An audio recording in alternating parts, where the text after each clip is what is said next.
Rotarians are doing successfully. And here in India, a Rotarian, many of you who are Rotarians will meet sometime, Ravi Vadlamani.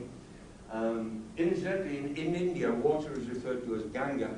Ganges is the same name, it's the river Ganga, and invariably you see some sign, Ganga. And you can see here, there's a well behind there, and they fill these pots.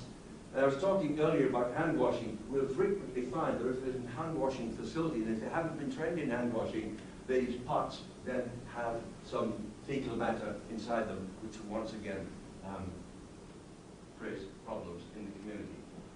So everybody can help. As individuals, be it Rotarians or not, you can help create awareness among your fellows of the situation that the world faces in these developing countries. This appalling lack of access to water, the even worse lack of access to sanitation. Then understand the reality. What's it mean? We hear these numbers. You know, I quoted earlier those numbers, 900 million. Oh no, sorry. One I didn't quote here with the number of deaths. On the presentation I had to cut it back. But each day, about 8,000 people die from bad water, waterborne disease. Think of that number. It's equivalent to what? 10, 12 jumbo jets.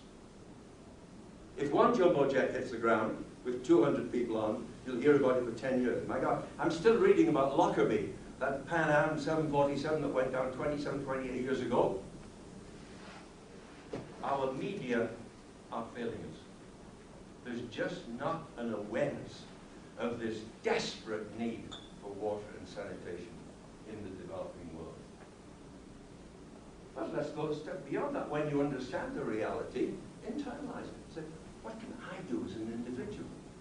Maybe you have some expertise in project management. Maybe you have technical, engineering expertise that could be made available. Maybe you have expertise in help raising funds for the local Rotary Club, which can be used. But think of what you can do. There are a number of us in this room approaching or very close to retirement. What more wonderful way is there of applying our skills and our abilities and our expertise than helping in a humanitarian cause like this? And if you're not a Rotarian, partner with your local Rotary Club. Go to some of their meetings.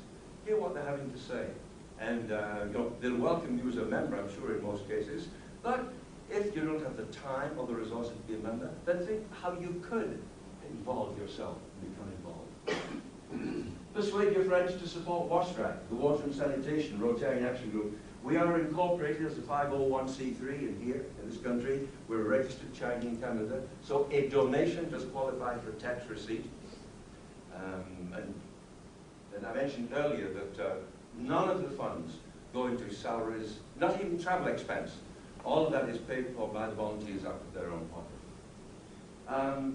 And most of all, go to the website, www.wasrag.org. And on that site, you will see, first of all, opportunities, projects that are looking for help. Every month, we receive applications from, particularly from Africa, but Latin America, Asia, India, Madagascar, Mozambique, people wanting help with a project of one kind. They may need help in defining what the right solution is.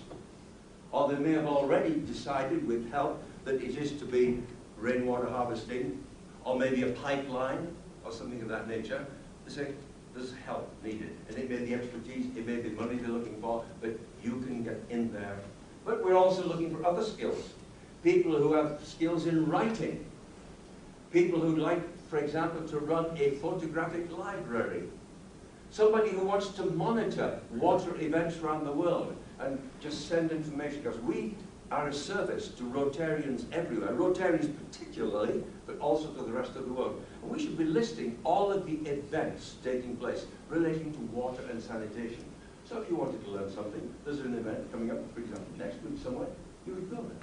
Or some other part of the world. Household water treatment, a great network of people who meet 2 or 3 times a year. So this is a rather extended 10-minute talk, which is what it was originally, but I hope I've given you some understanding of where Rotary is, where we've come from, and more particularly, how the new thrust in Rotary, the emphasis on programs, where we're in the lead with one or two other organizations, is going to transform the effectiveness of investment of people and money in water. And hopefully together we can move ahead and bridge that terrible gap. 900 million not having access to water, 2.5 not having access to sanitation. Thank you very much.